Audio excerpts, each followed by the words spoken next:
Today we'll be road tripping around a country with landscapes so amazing that you can't even believe that they're real.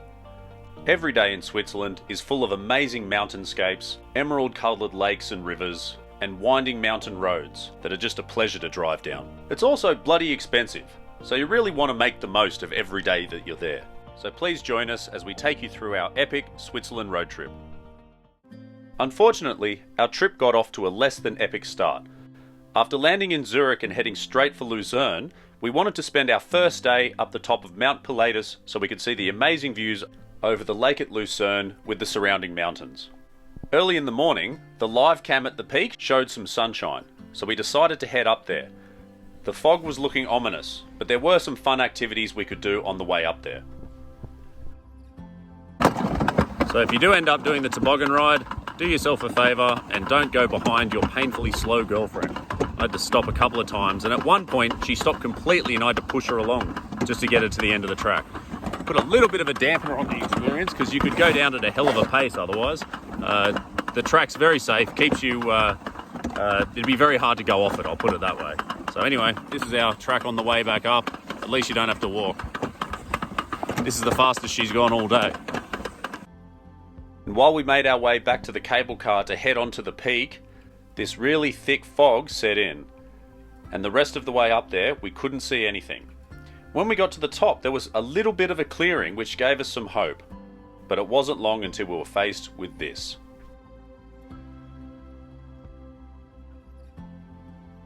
While there were some activities to help keep us busy, none of them really made the trip worthwhile.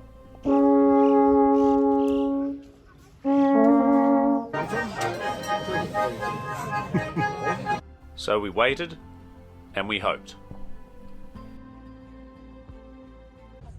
Well, we've now been patiently willing this fog away for a couple of hours now, and it's thicker than ever. So at least we got front row seats for the way back down. So if we knew just how many of these cable cars we were going to be riding over the next few days, we never would have taken the risk, because they are quite expensive and are only really worth spending the money if you get the full experience. Lucky for us, every other cable car that we went on our road trip was absolutely brilliant, so stick around for those. Back at ground level, it was actually a really nice day in the town of Lucerne. Looking back up at the mountain, and that fog never cleared. But we enjoyed spending the afternoon just wandering around the town of Lucerne, checking out the bridges that are hundreds of years old, and some of the amazing architecture that runs along the water's edge.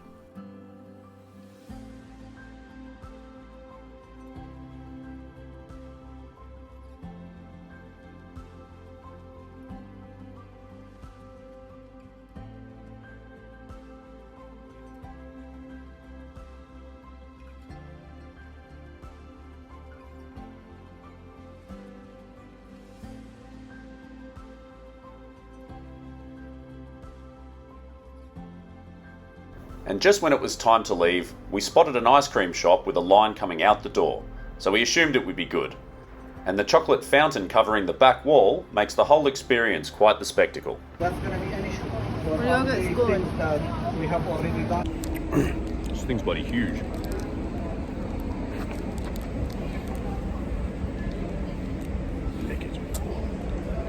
Yummy! So we set off with the intention to go towards the town of Andermatt, but accommodation available was few and far between, so we had to take a big detour and head east towards Unterschächen. While this was a long way out of the way from our intended route, it led to us discovering something pretty special early the next morning. When we arrived the night before, the area was cloudy and uninspiring. We woke up in the morning to a beautiful clear blue sky day. So even though we had to go further in the wrong direction from our intended route, the allure of this valley was too tempting to ignore. Oh my god. Fuck, that's so nice. Oh my god. This area is called the Klausenpass. It's very popular with cyclists and motorbike riders, but not so much with other tourists. We were very lucky to have discovered it because we never would have if it wasn't for the accommodation issue and following our curiosity down that valley. But it was one of the most amazing landscapes we saw in all of Switzerland. So because we were now running behind, we decided to skip Andermatt and head for the town of Zermatt. But on the way, just outside of Andermatt, is the famous Furka Pass, which is nicknamed James Bond Street. The road features in the movie Goldfinger, where there's a car chase scene along this winding road that overlooks a really beautiful valley.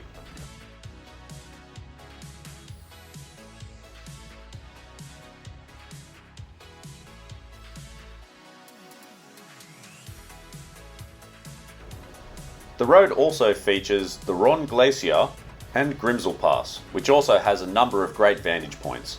Overall, it's one of the nicest days driving you will ever have.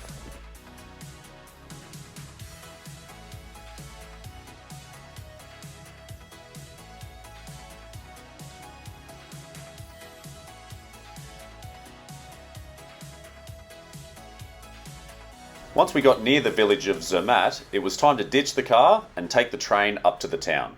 There are no cars allowed in the village, which makes it a very clean and peaceful place to stay. But over the summer months, there's only one reason why people come here, and that is to view the Matterhorn. On a clear day, you can see all the way up to that famous peak from the middle of town. We jumped on the Matterhorn railway all the way to the top at the Gornergrat viewing platform and decided to hike our way down. This allowed us to see all the best viewing spots in a fraction of the time than if we did the hike uphill as well. We were also racing a deteriorating weather forecast, and after our experience at Mount Pilatus, we really wanted to make sure we made the most of the blue sunny skies. We never quite got to see the whole mountain, with a stubborn bit of cloud always swirling around that peak while we hiked down. Having said that, two of the locations we thought gave us the absolute best views of the Matterhorn. The first was Riffelsee, which is a lake just near the train line and a very well-known spot. But the second was about halfway down back towards the town of Zermatt and a long way from the train line. Here, there is what I would call the best park bench anywhere in the world. We continued to have great luck with the weather, and the forecast storm didn't roll in until well into the night, so we were able to get all the way back to the village without a problem.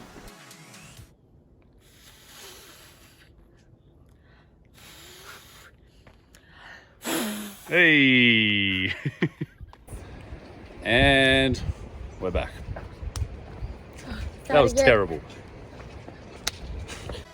And in the evening, we decided to celebrate in true Swiss style with a few red wines and a cheese fondue. Unfortunately, the next morning we were greeted with a lot more cloud cover than the day before. So we cut our time in Zermatt short and would head towards Kandersteg and the Oeschinensee Lake. On the way we had to navigate a train that was a great shortcut through the mountains as opposed to going around them. On arrival, we jumped on yet another cable car to head up into the mountains, where you get some really nice views looking back over the town of Kandersteg. From there, it's a short 10 to 15 minute walk to this famous lake. And I'd have to say, our first impressions were very underwhelming. We didn't see that glowing emerald blue lake that's become so famous in recent years. We did go on to discover, however, two things that contribute to this glow and what you really need to get the best out of your day here. The first ingredient is elevation. When you're at the water level, it looks a little bit grey and uninspiring. But as you get higher on one of the hiking tracks that go around the lake, the colour of the water really starts to shine through.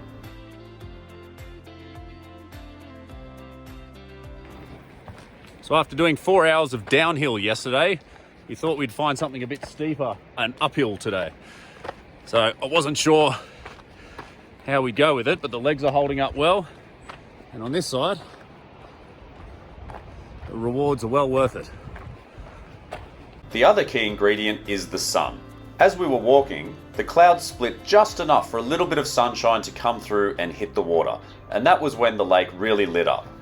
You have a couple of options for the hikes you can do. If you're really serious, you can do the full panorama hike, which is about 8 or 9 kilometers long. We were a bit tired from the day before, so we just hiked to the end of the lake and back again, which was only about 30 to 40 minutes in each direction. No, try the other way, please. What other way? This way. Visiting this lake has become a bucket list item for so many people, so if you do plan on heading up there for the day, you are much better off to pick a day where the skies are clear and you've got plenty of sun so that you get to experience that glowing emerald blue lake. That night we settled in at Interlaken, in one of the more quirkier hotel rooms we stayed in, which was above a movie theatre. The next morning, we headed straight for what would be one of the prettiest villages in the world. Driving through the valley at Lauterbrunnen is an experience in itself, and we were greeted with the most glorious sunshine that we'd seen on our trip so far, so we knew it was going to be a great day. Cold? This is probably going to be the warmest day we've seen so far. The sun just hasn't hit us yet. We headed straight for the Trummelbach, which is a series of glacier-fed waterfalls deep inside a mountain.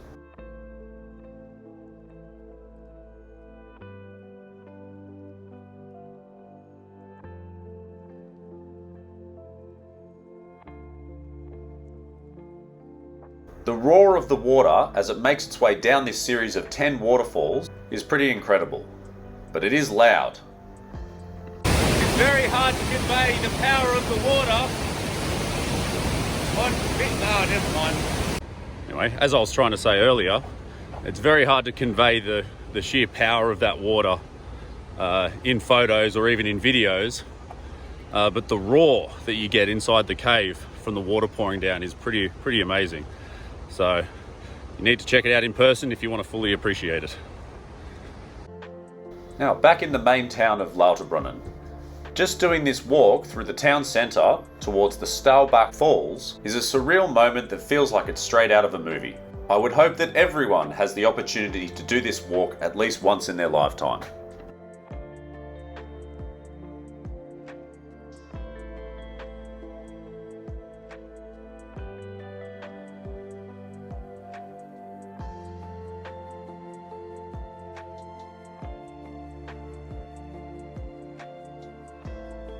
We still had plenty of day left, so we wanted to make the most of this glorious sunshine and head to Grindelwald. There is a large terminal there that is best known as the starting point for the railway that takes you to the top of Jungfrau. Next door, there is another mountain called Männlichen. This offers great views of the Eiger North Face and Jungfrau, with Mount Monk sitting in the middle. Männlichenbahn! Männlichen In Grindelwald. Everywhere you look, the views are amazing. There are multiple hiking trails that you can enjoy. We started off with the Royal Walk that offers views back over the complex and up towards these 3 peaks. To the back, you can see the town of Wengen. This is another village that is high in the mountains and only accessible by cable car. Then in the opposite direction, you have the Panorama Trail. This allows you to get right up close to these 3 mountain faces. So we made the difficult decision to come to Männlichen mountain instead of going to Jungfrau, which you can see just there.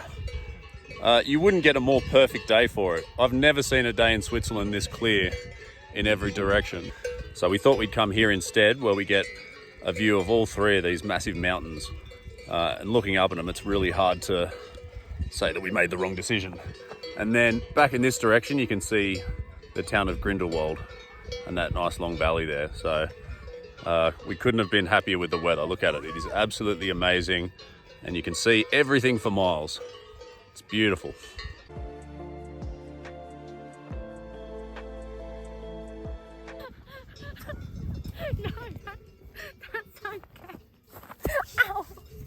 So by now you're probably starting to see how important the weather is when you're taking these cable cars up into the mountains. The fact is they're not cheap. They're over $100 for each trip. So you really want to save these trips for the nicer days. We still had one more stop before we headed back to Interlaken. This was Grindelwald's Glacier Canyon. There is a net that allows you to climb directly above the river flowing through the canyon. And while this is a nice novelty, it's probably not as much fun as it looks. I would only really recommend visiting here if you plan on doing the full Glacier Canyon swing. As you can see, even the net is not particularly comfortable. Hurts? Yeah, it's not like a trampoline. It's actually very unpleasant. I'm gonna make sure I don't drop my phone.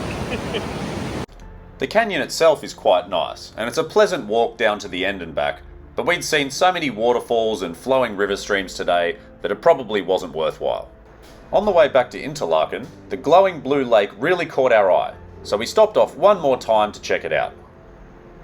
This was a very relaxing way to cap off what had been a massive day. And the next morning, we were really going to take things up a notch. So we've been waiting for this day all week. You been. Today we are going skydiving, and Arne is thrilled. But the best part, again, look up. Blue skies. We're going to be able to see everything. Everything we didn't see on the other side of Jungfrau yesterday. So as long as we make it to the ground safely, which, you know, most likely, we'll be all right. This will be one of the best things you've ever done. No. I'm so scared.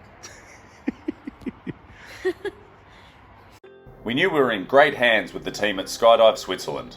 They were all very friendly, really knew their stuff, and made us feel really comfortable leading up to the jump. The plane ride on the way up was very scenic and would have been very relaxing if it were not for the knowledge we were about to jump out of the thing.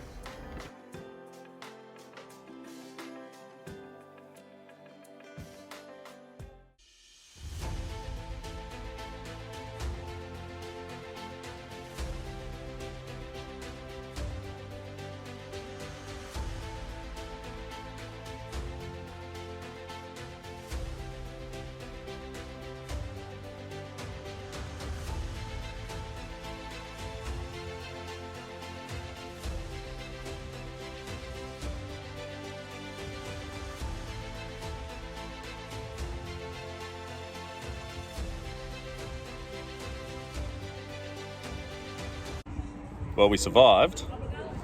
Arne looks a bit disheveled with one pigtail left. Yeah. How was it?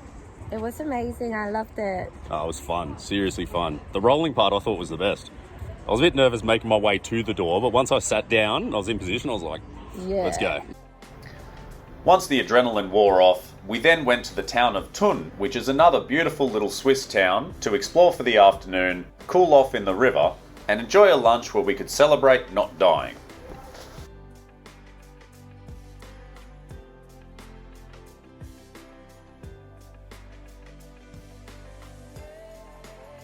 Later that afternoon, we continued on to the town of Bern, which turned out to be a real surprise packet. When we arrived in Bern, we were still in the middle of this massive heat wave that was covering Europe. And while we initially wanted to explore the old town and all of its medieval architecture, we gravitated towards the water once again, and there we were in for a surprise. The river that runs around the town of Bern, in that signature hairpin bend that loops around the whole of the old town, is actually well used by the locals as a way to cool off or to simply get to another part of town. The current is incredibly strong and it looked like so much fun.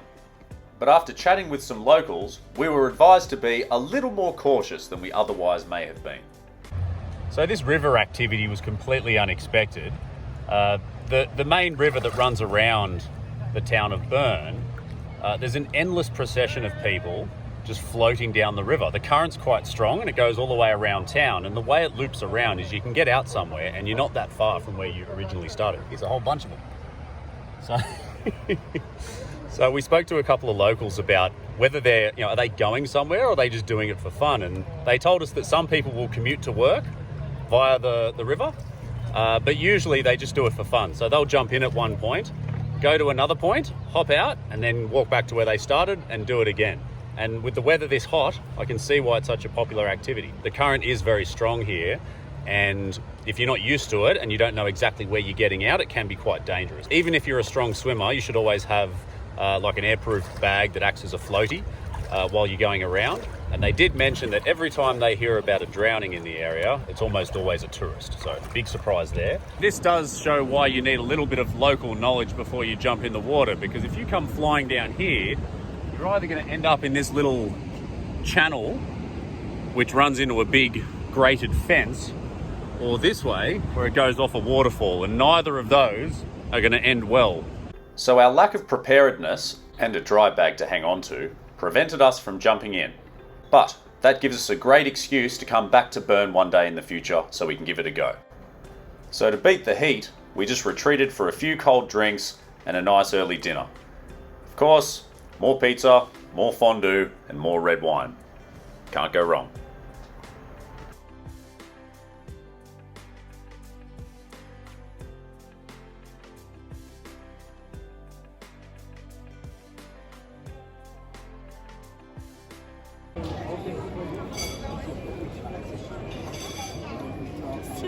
Oh, come on. I can't just like. Somehow, after all of this, we were running ahead of schedule, so we decided to do a big loop past Zurich and go and check out the Rhine Falls and the town of Stein am Rhein. If we could have our time over again, we would have much preferred an extra day in the mountains, but it was still a good day trip past Zurich. The falls are extremely powerful, and the breadth of the face of the waterfalls incredibly wide. Some of the viewing points allow you to get really close to that rushing water, and you can get even closer again by taking one of the boat rides.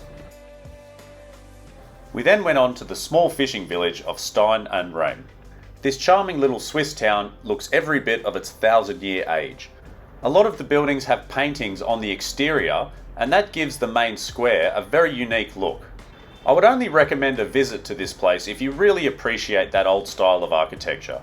We thought it was a nice, cute place, but certainly not a must-see destination, especially when compared to everything we'd seen on the trip so far. We had finally made it back to Zurich. By this time, we had seen so many amazing sights around Switzerland that wandering around another CBD, while nice, wasn't a standout memory. There is a bustling shopping district, and the waterfront is very pretty as well. But by this time, we couldn't help but cast our minds back to the mountains, the waterways, and some of the amazing experiences and unforgettable memories that we'd had along the way in our Switzerland road trip. We think it's one of those places that everyone needs to experience at least once in their life. If you enjoyed this video, also check out our road trip around Norway, which is on screen now. You may have a hard time deciding which country to visit first.